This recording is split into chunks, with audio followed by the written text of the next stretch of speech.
Welcome to the Course Creators Podcast with course design expert Jenny Rice. Whether you're an experienced creator or just starting out, this podcast helps build courses that resonate, transform, and make an impact. Each episode, we'll explore strategies and tips to help you create engaging, successful courses. Let's dive in.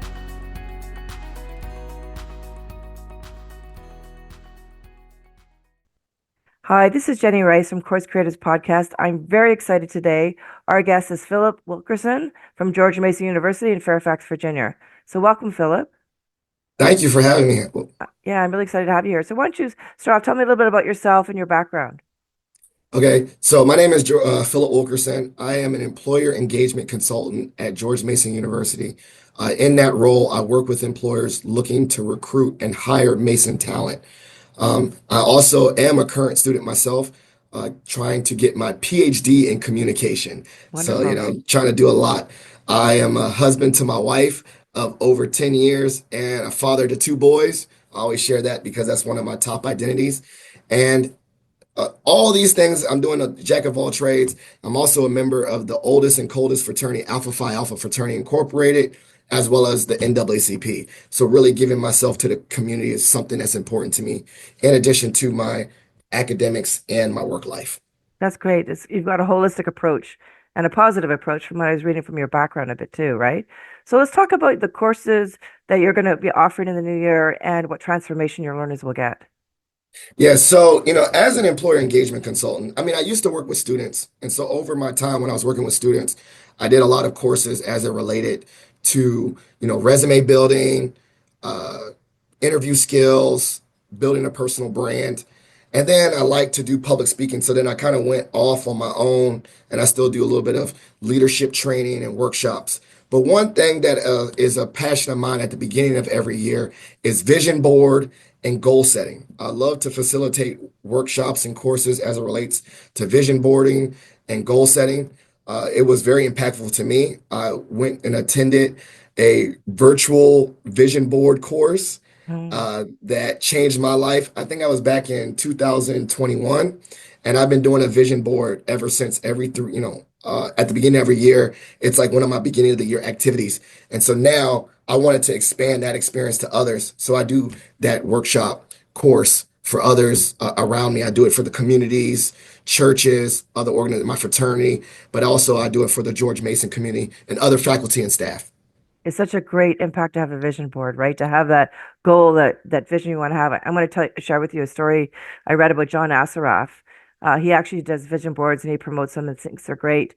And he said when he moved into his new house, he said that they were unpacking his boxes and they pulled out his vision board and he put it up on the wall and he says, "Oh my God, I did this several years ago. The house I had on my vision board was actually the house that we bought." Oh, that's amazing. It was That's amazing. this exact house. And so you talk about the power of that. He had subconsciously programmed that and attracted that house into his life, which is really exciting to Yeah, me. and I think, a lot of people believe that vision boards are like, foo-foo and, kind of like, I don't know, just mystical or whatever. But what I thought about it was that, thoughts become action. No, thoughts Become become saying, actions, reoccurring actions become behaviors, reoccurring behaviors become habits, right? And so just having the vision or having the image reiterates the actions that you do day to day, right? So it's not just put a bunch of stickers on a board and then set it and forget it, right? It's supposed to be almost like a mental trigger to those daily actions and little things, the kind of the law of compound interest, that the little things that you do, the little habits create a successful outcome. So for that, probably that story, he had the vision of a house, right? But then he didn't say like, oh, the house is magical and it could come to me. He had to like, okay, that vision of having a house, how does that give me passion and motivation to go to work to save money for that house?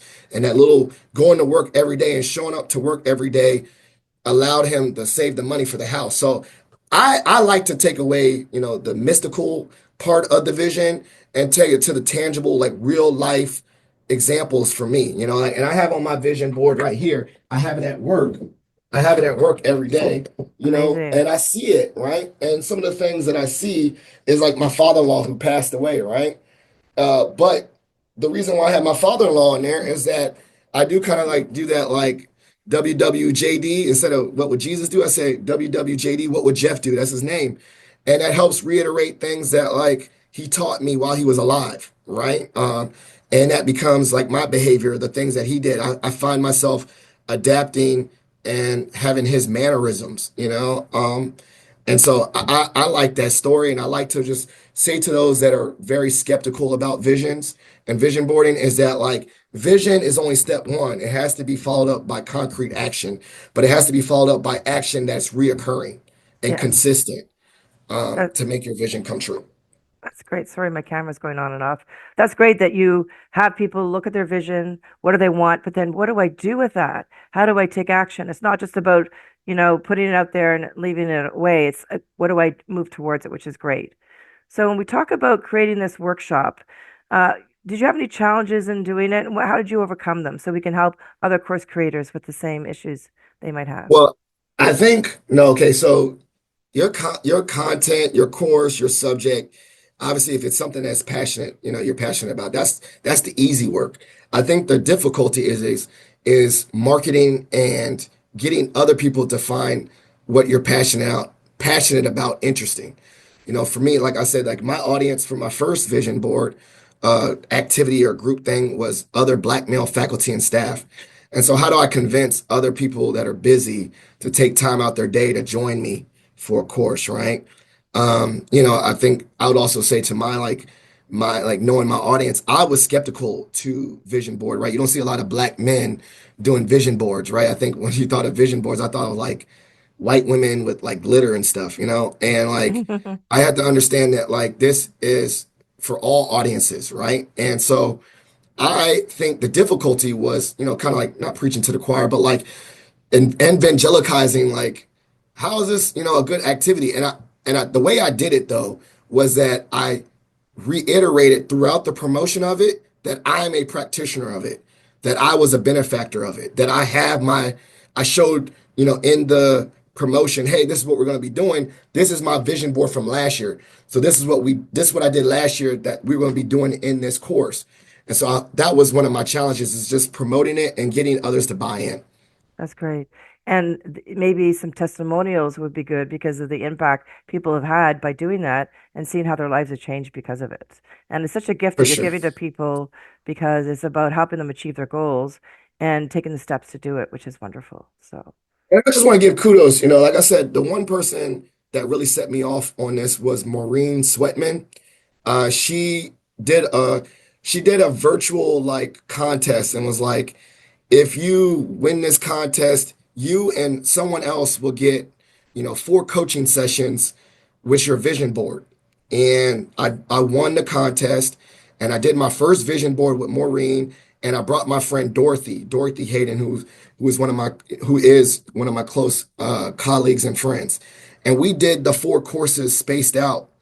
And that was also helpful, was that after we did the initial vision board session, which I'm thinking now to adapt, we did quarterly check-ins mm, with that. Like, how did this go? Like, the goal that we set in the first session. So shout out to Maureen Sweatman for starting me on that path. And shout out to Dorothy for sticking with me because she stuck with me on my first vision board. And now when I do this exercise, I send Dorothy a picture of my vision board and, I bookmark it in my phone as something I can look at often throughout the year too. that's great. What a gift they've given you and you've given other people too. It just the gift keeps on giving, right? Oh, wonderful. So as we end this podcast, do you have any tips for other course creators as they're putting together their courses like you have, whether it's in person, virtual, online? I think the main thing that I would say is, you know, double down on what your expertise is, right? Don't try to create content or a course in something that you're not passionate in. I think that if you're passionate, you will learn as much as you can about it and then just be ready to teach it in your sleep. As I said, I'm not trying to teach quantum physics. I'm not teaching AI or things that like that's just not I'm doing leadership because I wanted to grow as a leader. I'm doing public speaking because I want to be a better public speaker. I'm doing vision boards because I wanted to have a vision board. And so like I think the best tip for those that are creating, courses is do a course that gives you passion, because then that passion will come through in your instruction. Like I get really excited. You see my voice get high. I'm very passionate about this topic because it's interesting to me. And I'm going to teach something or develop a course of something I want to learn. And I even am a learner of it. So I go to other vision board workshops because I learn something new every time to add to my course. Or I go to a leadership, workshop to learn something to add to the things I'm teaching. So that'd be my tip. Don't try to teach something that you don't care about. Just double down on what you love and you're passionate about, and your course will, make itself, basically. Wonderful. What a great tip. And you can see your passion and hear your passion in what you're doing, which is really wonderful. What a great gift you're giving people. So as we end this podcast, I want to thank you, Philip, for being on this. Really appreciate you being here as a guest. Very insightful, very exciting what you're doing with people in the new year to start off the year well. So thank you again for Thank you being so on this. much. Yeah, And I appreciate your time and thank you for the connection. And, good luck with your goals in the new year. Maybe you can join my course virtually. I'll make sure that I send everyone the links and all that for those that are remote, that they can join and tune in and set goals in the new year with me and some others that's great. here in Fairfax. Yeah, what a great offering. So thank you again. This is Jenny Rice with Course Creators Podcast. Thanks for listening to the Course Creators Podcast. For more insights and to connect with a community of creators, join our Course Creator channel on The Great Discovery. We offer both free and premium memberships. Check the link below. Until next time, keep creating, inspiring, and transforming lives.